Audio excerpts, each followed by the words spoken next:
여러분 안녕하십니까? 실전 영어의 탑라인 상변 선생입니다. 앞에 계속 바뀌죠? 정착을 못하고 있어요. 여러분들 그 앞에 그 실전 영어의 탑라인, 퍼펙트 실전 영어 이런 것들 괜찮은 것 좀 하나 해주세요. 가장 괜찮은 거 공모해 주시는 분한테 선생님이 소정의 상품을 지급하도록 하겠습니다. 뽑히면 아시겠죠? 지금 뭘 해야 돼? 퍼펙트 리얼 실전 영어, 퍼펙트 실전 영어 해봤는데 별로야, 그죠? 실전 영어의 탑라인, 탑라인 괜찮긴 한데 좀 진부하고 좀 상큼한 거, 그죠? 여러분만의 그 눈높이에서 괜찮은 걸 한번 소개를 해주세요. 오늘 절대 공식 넘버 1, 첫 번째 오리엔테이션을 하도록 하겠습니다. 일단 오리엔테이션 강의 보면요, 구문 강의 오리엔테이션 보면 대부분 이래요. 어떻게 하냐면 진짜 어려운 문장 하나 갖다 놓고 구조 복잡한 거 갖다 놓고 학생들한테 시키죠. 해석해봐. 못하지? 넌 실력 없는 거야. 따라서 넌 이걸 들어야 돼. 이런 그 방식으로 학생들을 많이 끌어당겨요. 근데 선생님도 그렇게 할 수 있어요. 그렇게 할 수 있지만 진부하잖아. 그지? 선생님이 그냥 일반적 인강 업체에서 인강을 안 하고 유튜브로 나와서 이제 인강을 하는 이것은 좀 다른 길을 걷고자 하는 거잖아요. 그러니까 선생님의 방식도 오리엔테이션 방식도 조금 바꾸려고 합니다. 가장 핵심적으로 선생님의 강의가 다른 강의와 뭐가 다른지를 보여줄 수 있는 쉬운 문장을 하나 가져왔습니다. 봅시다. The man in the car got out slowly. 일단 이 문장을 가지고 설명을 할 건데 잘 보세요. 여러분이 지금까지 배워온 방식이 어떻게 문제점이 있고 얼마나 적용이 안 되는지를 이 문장을 통해서 한번 살펴보자는 얘기입니다. 여러분들 성문과 맨투맨의 그 방식으로다가 보면 이렇잖아요. 주어로 쓰이는 것이 뭐야? 라고 하면 성문과 맨투맨에서는 명사가 주어, 목적어, 보어로 쓰여 라고 얘기를 합니다. 그럼 여기서 문장의 주어가 누가 되는 겁니까? man이라고 하는 명사가 있고 car이라는 명사가 있는데 그래서 man이 주어인 거겠죠. 그죠? 그럼 man이 주어다. man이 주어다 라고 얘기를 할 거예요. 성문과 맨투맨에서는. 맞죠? 그 다음에 성문과 맨투맨에서는 명사를 대신하는 것이 뭐냐라고 하면 대명사가 명사를 대신한다라고 설명할 겁니다. 그러면 대명사가 대신할 수 있는 건 여기 있는 man이라는 명사를 대신할 거니까 man을 대신하는 게 뭐가 들어가야 될 거예요?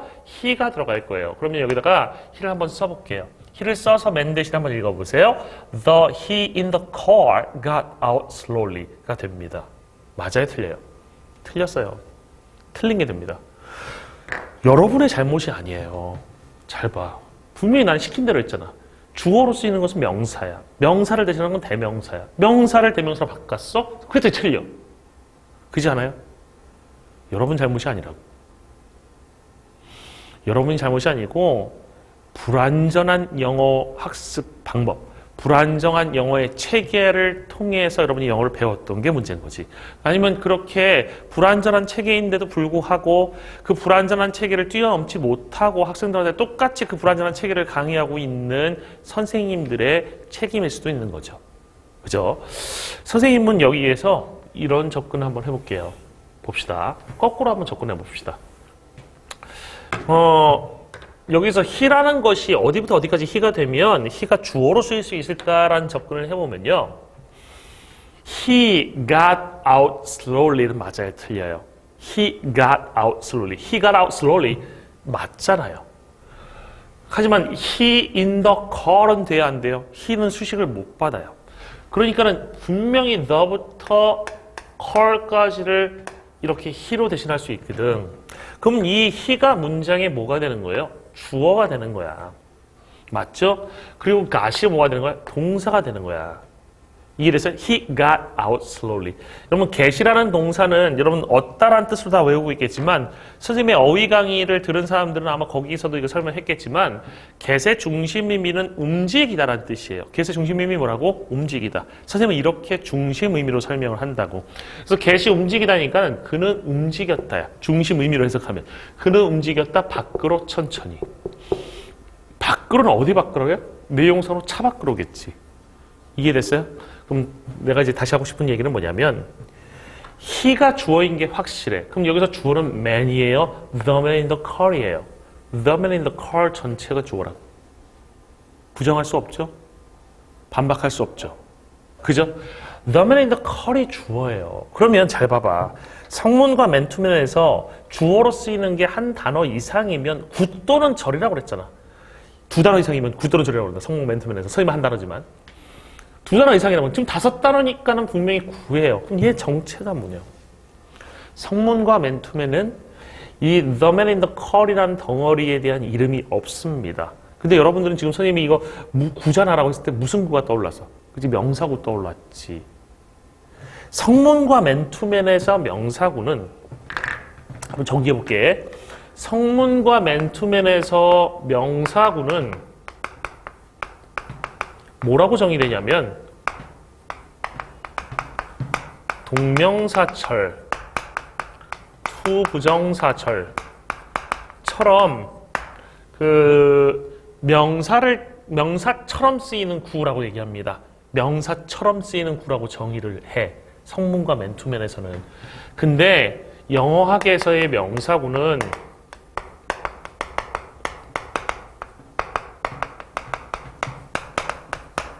명사가 핵심인구야. 핵인구, 핵심인구 이런 설명을 합니다.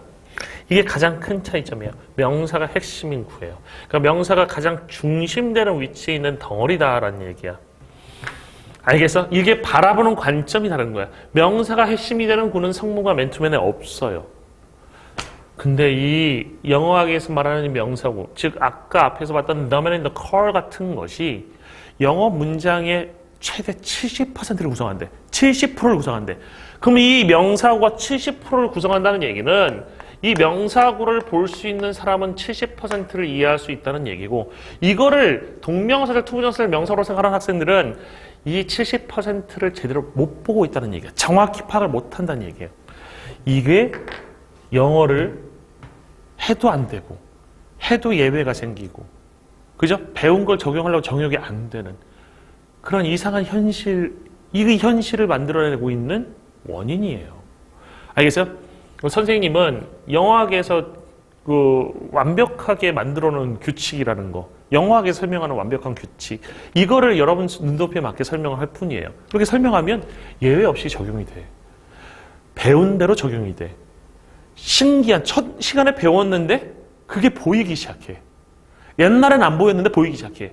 그 경험을 할 수 있게 돼요. 그러니까 여러분들 오리엔테이션이 중요한 게 아니라 1강을 듣고 나서 실제로 여러분이 볼 수 있는지를 살펴보시는 게 중요해요. 옛날과 다른 게 분명히 느껴지시게 될 겁니다. 알겠어요? 선생님은 이러한 영어학을 기반으로 한 수업을 한다는 얘기예요. 이해되나요? 다시 앞으로 넘어가 볼게요. 성문과 맨투맨에서 뭐라고 얘기하냐면 명사는 주어, 목적어, 보호로 쓰인다고 그러잖아. 근데 a shoe store 이라고 얘기하면 shoe라는 게 분명히 명사인데도 불구하고 주어나 목적어나 보호는 아니거든요. store이란 명사를 꾸며줍니다. 영어학에서는 명사의 첫 번째 역할이 명사 수식이에요. 무슨 말인지 알겠어요? 있는 그대로의 역할을 설명하고 있는 게 영어학의 방식이고, 성문과 맨투맨은 그럴듯하지만 실제로는 적용하는 데 있어서 무리가 생기는, 예외가 막 풍성한 그러한 좀 잘 맞지 않는 방식의 시각으로 설명을 한다는 얘기입니다. 무슨 말인지 이해돼요? 물론 성문과 맨투맨으로 영어 공부해도 만점 맞을 수 있어요. 선생님도 고등학교 때 성문과 맨투맨으로 공부했고 수능에서 수능 영어 하나 틀렸어요. 심경 문제. 그래서 난 심경 틀린 사람이야. 무슨 말인지 이해돼? 그 성문과 맨투맨이 뭐로 해서 뭐 만점을 맞을 거구나, 1등급 맞을 수 없는 그런 방식이라는 게 아니에요. 그것도 제대로 공부하면 분명히 거기서도 얻을 게 있어. 하지만 더 좋은 방식이 있고 더 효율적인 방식이 있어. 근데 이 더 좋고 더 효율적인 방법이 있는데 왜 굳이 옛날 방식으로 가려고 하냐 이런 얘기예요. 예를 들어서 여러분들 지금 가스보일러 떼고 있잖아. 집에 가스보일러지. 아파트 살면 다 가스보일러 거야. 근데 아니야, 나는 가스보일러보다 연탄이 좋아 라고 하면서 아파트에 가스보일러 제거하고 연탄 보일러 돌래? 아니거든. 과거로 돌아가는 거잖아. 그럼 예를 들어서 난 자동차 싫어, 난 달구지 타고 다닐 거야, 이럴 거야? 아니라고. 나는 이제 보잉 747 난 라이트 형제 비행기 탈래. 말이 안 된다고. 과거로 가지 말아야 될 것들이잖아. 지금 영어학이라는 것이 발전한 게 사실 되게 오래전부터 발전을 해왔어요. 1970년대, 80년대에 이루어진 내용만 가지고도 선생님은 훨씬 더 뛰어난 설명을 할 수가 있어요.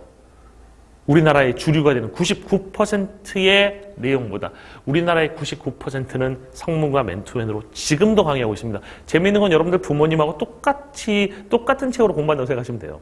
부모님하고. 알겠어? 나랑도 똑같은 책. 알겠죠? 하지만 선생님은 대학 가서 이게 다른 길도 있고 다른 시각도 있고 이게 더 좋은 시각이고 더 정확한 시각이라는 것을 깨달았어요. 전공했기 때문에 알 수 있었던 것이겠죠. 그죠? 물론 전공하지 않은 분들도 영어학을 공부하셨다면 알 수 있겠지만 대부분 영어 가르치는 선생님이 영어를 따로 공부하고서 가르치는 게 아니라 그냥 자기가 배웠던 대로 가르치는 분이 많아서 그래서 이 99%의 방식을 계속 유지하시는 것일 수도 있습니다. 선생님은 다르다는 얘기예요. 1%의 방식으로 한다는 얘기입니다. 어떻게 보면 여러분들 선생님이 구문은 상변이라는 말이 나왔고 그죠? 그럴 수 있었던 게 내가 잘생겨서가 아니야. 그래서 조금 잘생긴 건 이유, 조금 있겠지, 그지? 조금 있겠지만 그게 중요한 게 아니라 선생님이 가르치는 내용에 있어서의 우월성이 어떻게 보면 선생님이 구문은 상변이다는 말을 만들어낸 가장 직접적인 원인이었어 그런 생각을 합니다. 봅시다. 두 번째 내용 한번 볼게요. 동명사를 수식하는 건 형용사가 맞아요? 부사가 맞아요? 여러분한테 질문하면 99%의 방식을 배운 학생들은 형용사다. 즉 동명사를 꾸미는 건 형용사라고 생각할 거예요. 왜? 여러분들 머릿속에 동명사는 명사다. 동명사는 동사의 명사형이니까 명사를 꾸미는 것은 형용사여야 돼 라는 생각을 하기가 쉬워. 실제로 이거는 문법 문제로 출제될 수도 있는 부분이야. 수능에서도요. 근데 정답은 부사예요. 알겠어요? 그러니까 여러분이 배워온 방식으로 이해하게 되면 문법 문제도 틀릴 가능성이 생긴다는 겁니다. 첫 단추를 제대로 끼면 되게 편하게 쉽게 배울 수 있는 것들을 첫 단추 잘못 깨가지고 어렵게 배우거나 불완전하게 배울 수 있어. 알겠어요? 선생님이 누군지 모르면 뭐 검색해보세요. 구문은 상변하고 검색해보면 관련된 글들 나올 겁니다.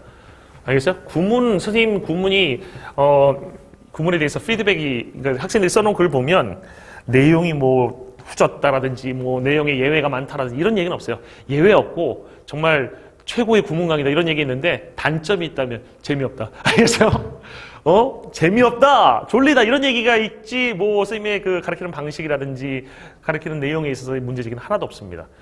사실은 졸린 것도 선생님이 스튜디오 강의를 너무 많이 해서 그런 거지 학생들 있을 때 안 그래요. 알겠어요? 선생님은 학생들의 초롱초롱한 눈빛을 보면서 힘을 내거든. 봅시다.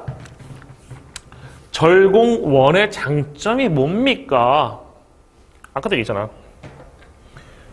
배우면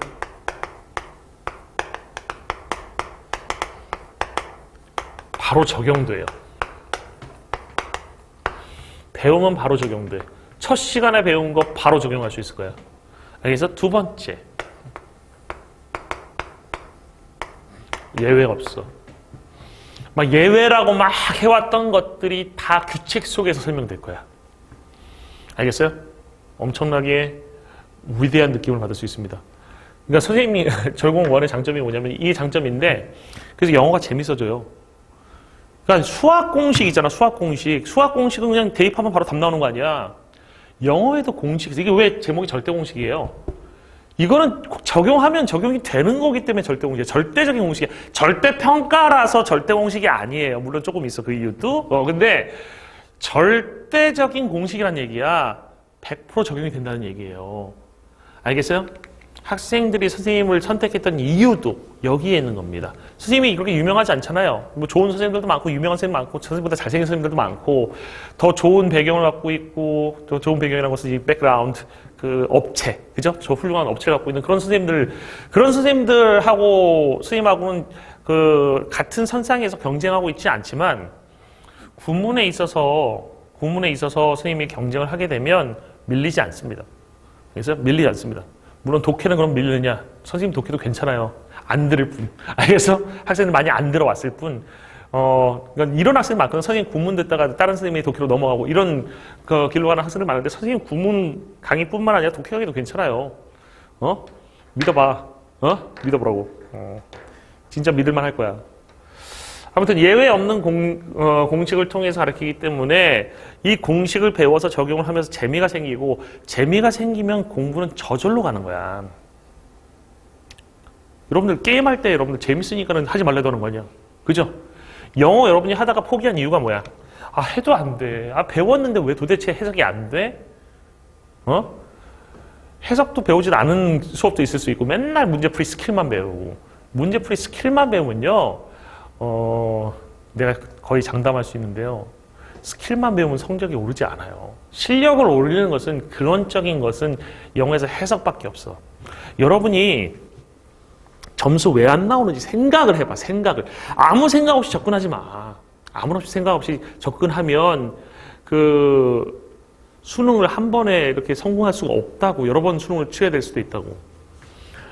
잘 봐봐. 그 재수라든지 삼수를 통해서 올바른 길을 간 학생들, 그 학생들이 선생님 수업을 듣는 애들이 많은데 그 학생들은 한 번의 실패의 경험을 통해서 교훈을 얻어. 아, 이거는 아니구나. 영어에서 스킬이라는 것을 통해서는 점수가 오르지 않는구나. 그걸 뼈저하게 느껴. 그 다음에 스킬을 듣겠니? 재수하면서 삼수하면서 안 들을 거 아니야. 아, 영어의 기본적인 것은 제일 중요한 것은 정확한 해석이다. 정확한 해석을 위한 수업을 찾자. 그럼 누가 정확한 해석을 제일 잘 가르치느냐? 누가 가장 정확한 해석을 할 수 있는 수업을 나에게 가르쳐줄 수 있느냐를 찾겠지. 그런 학생이 선생님 찾아와요. 집은 강남인데 선생님 수업하는 용인 뭐 수지까지 찾아오는 학생들도 있었고. 무슨 말인지 알겠어? 응? 여러분들 그 정확한 해석이 되면 지금까지 문제는 다 대부분 해결됩니다. 잘 생각해 보세요. 왜 틀렸는지 생각해 보면 해석이 잘못된 거야. 해석이 100% 정확했는데 틀리는 경우 있을 수 있어. 근데 그 학생 만약에 그렇다고 하면 그 학생 국어 성적이 5등급 이하 나올 거야. 영어, 나는 국어 성적이 3등급인데 선생님 영어가 5등급 나와요. 저 국어를 못해서 영어를 못하는 거 아니에요. 국어 3등급이면 국어 무척 잘하는 거고 독해 잘하는 겁니다. 그 학생들은 영어 만점 나올 수 있는 충분한 자질이 있어. 그 학생들이 영어 점수 안 나오는 건 해석이 안 돼서야. 무슨 말인지 알겠어요? 해석된 걸 갖다 놓고 풀어봐. 그 어려운 빈칸 문제도 풀리고 심지어 문법도 풀 수 있어. 왜? 그 부분 해석이 이상하거든. 무슨 말인지 알겠어요? 정확한 해석, 규칙을 통해서 정확한 해석을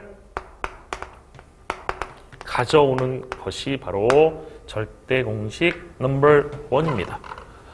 알겠습니까? 네, 이게 가장 큰 장점이에요. 그래서 이거에 의해서 파생되는 단점이 하나 있는데 영어에 관심이 없던 애들이 막 영어가 재밌어지면서 나중에 영어 전공하는 애들이 있습니다.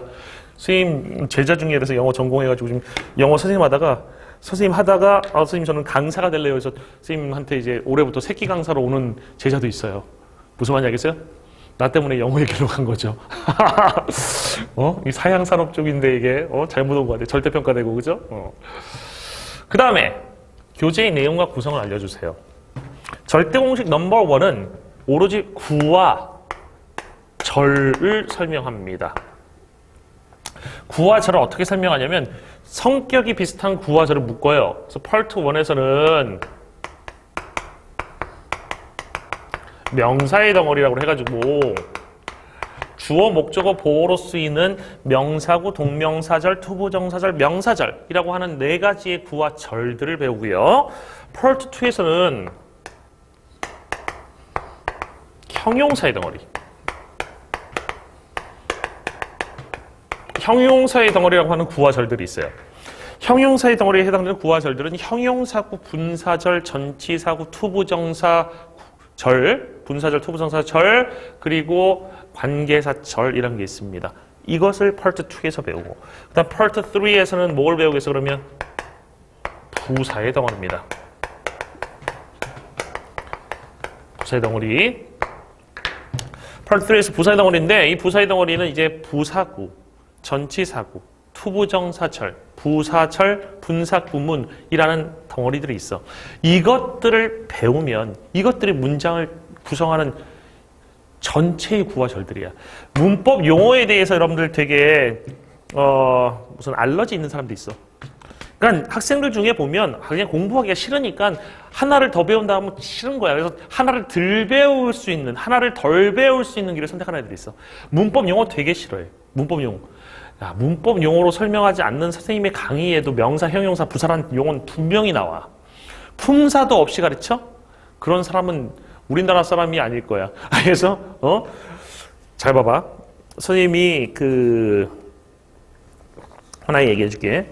선생님 과에 우리 과에 어떤 친구가 있어. 근데 그 친구의 와이프에 대한 이렇게 어떤 장례식장에서 친구하고 와이프를 만났는데 이 친구 와이프는 원어민이에요. 거의 외국에서만 살았어. 근데 그 원어민인데 그 와이프가 우리나라에 와서 이제 영어를 이제 가르치면서 자기가 무언가를 깨닫게 됐다는 거를 설명해 준 거야 나한테. 아 진짜 이거 대단한 보물인 거야. 자기가 깨달은 대단한 보물인 거야.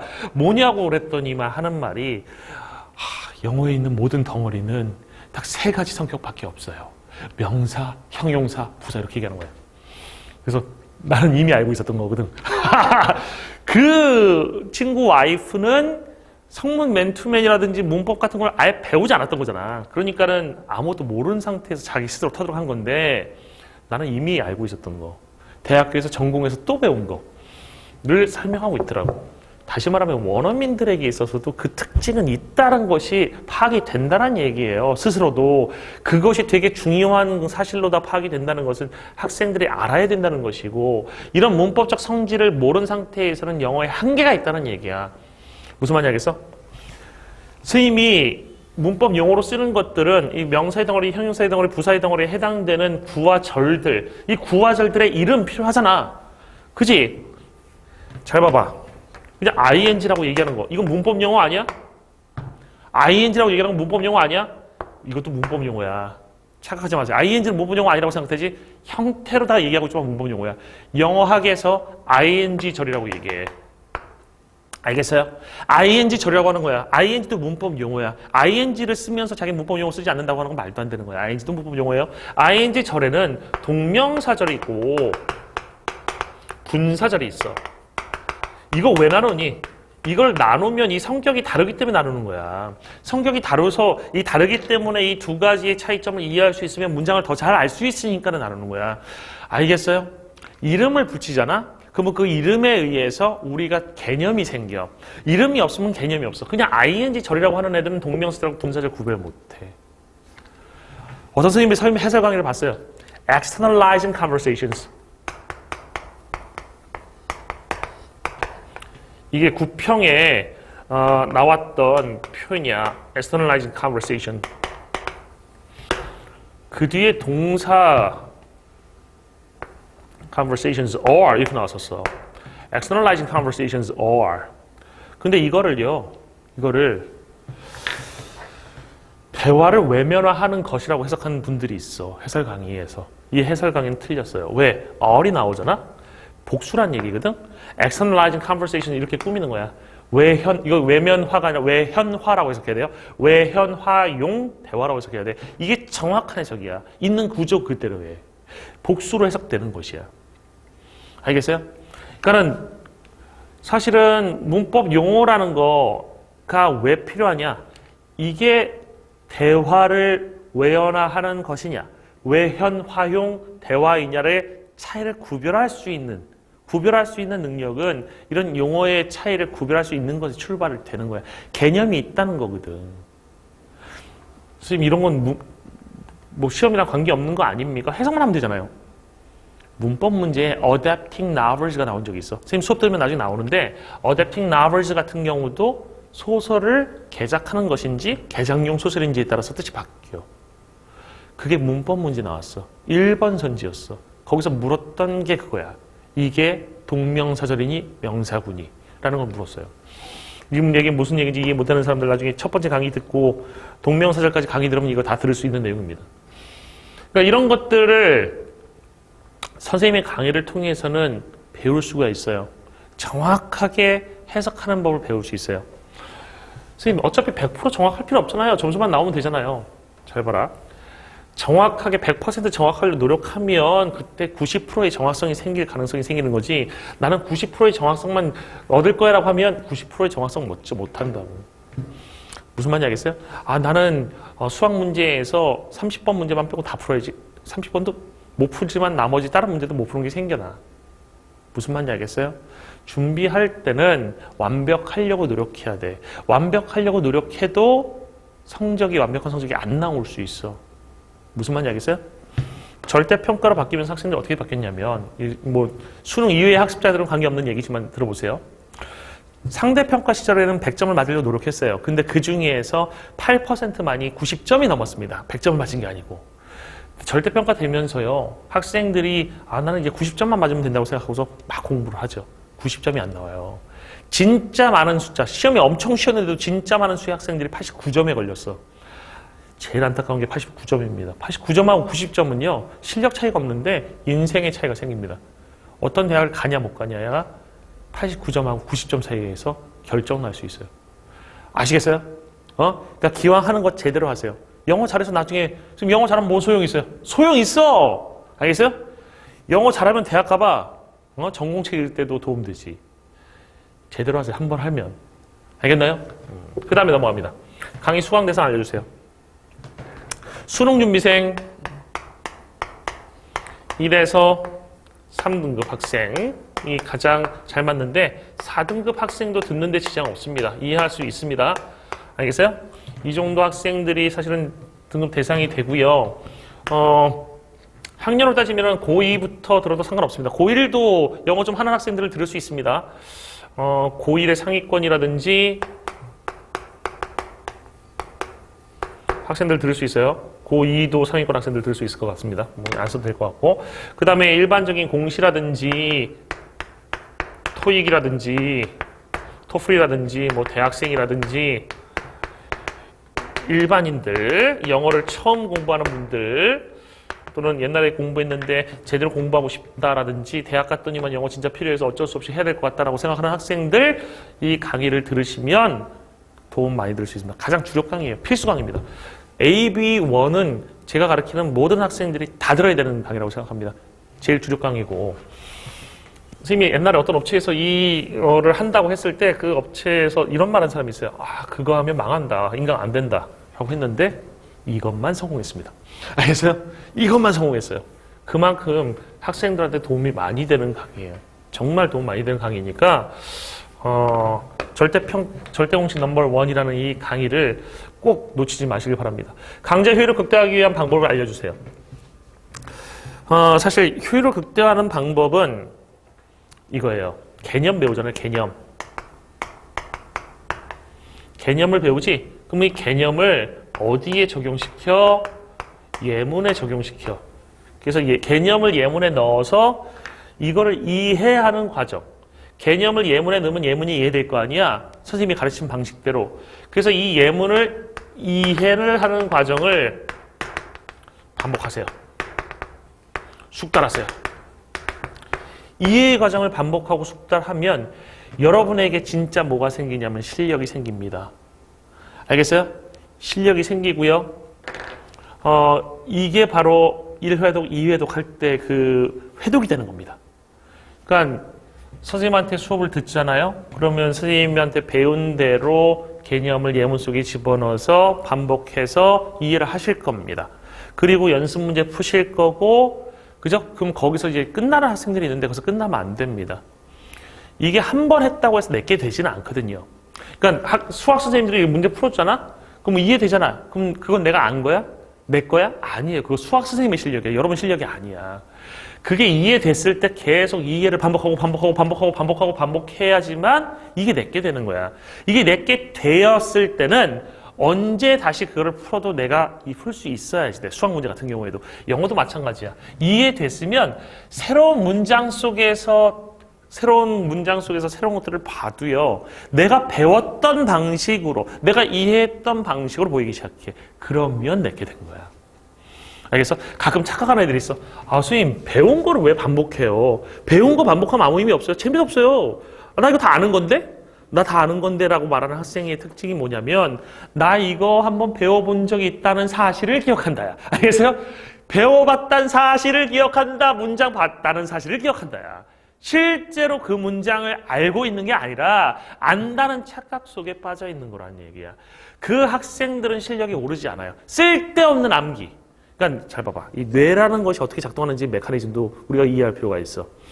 인간은 기본적으로 게으른 존재고요. 뇌도 되게 게으른 존재예요. 뇌는 게을러. 일을 하고 싶지를 않아 한다고.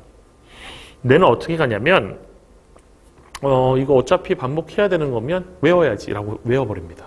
그 순간에. 반복하는 것보다 외우는 게 낫다고 생각해. 그게 여러분의 공부를 막는 것이에요. 그 뇌의 게으름을 극복하셔야 돼. 반복하셔야 돼. 항상 새로운 마음가짐으로. 내가 봤던 거라도 이거를 새롭게 볼 수 있는 눈이 필요해. 새롭게 볼 수 있으면 여러분들은 학습에서 성공합니다. 그래서 개념을 예문에 넣어서 그 예문을 이해하는 과정을 반복해. 숙달해. 알겠어요? 이해됐어요? 나중에 딴 데서 봐도 이게 보일 때까지 하라고. 뭐 아니면 그냥 책을 정독해서 한 30번 읽으세요. 한 30회독 하세요. 응? 30회독 하라고 하면 30회독 못하러 책을 30번 한 번 보면 되지라고 생각하는 학생들이 있는데 어떤 학생이 있었는지 알아? 지금 30번 보라고 했는데 10번 봤어. 효과 없어. 20번 봤어. 10번 봤는데 효과 없었는데 20번 보니까 갑자기 뭐가 보이기 시작하는 그때부터. 그러니까 이 학생이 20번 보고 나서 점수가 확 올랐어.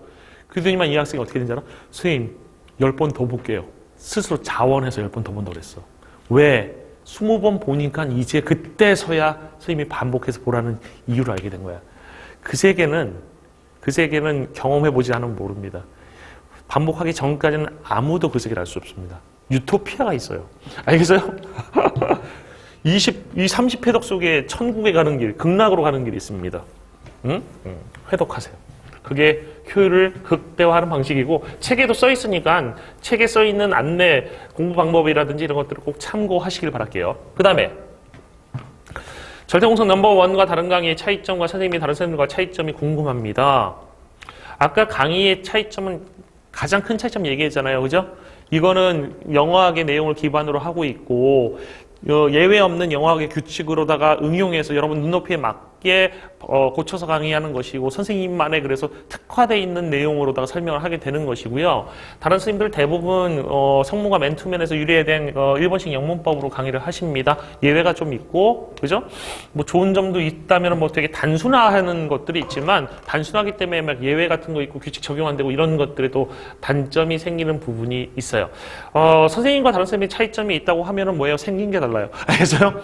선생님은 상당히 선생님 생김새에 자부심이 강한 사람이에요. 아시겠죠? 다른 사람하고 비교하지 마세요. 조인성하고 비교하는 걸 허용합니다. 네. 그런 점이 차이가 있고요. 그리고 차이점이 있다면 선생님 나름대로의 특색이 있어요. 선생님 나름대로의 특색. 그건 이제 수업 들어보시면 알 겁니다. 아시겠어요? 뭐 그런 것까지 뭐 지금 얘기할 필요는 없을 것 같네요. 그리고 영어를 영어답게 가르친다. 영어를 영어답게 가르친다. 그리고 이렇게 공부 잘하는 학생들을 많이 가르치는 선생님들은 진짜 학생들이 모르는 부분, 공부 잘하는 학생들이 모르는 부분, 요것만 뽑아서 이렇게 가르치는 분들도 계시는데 선생님은 쌓아 올리는 강의예요.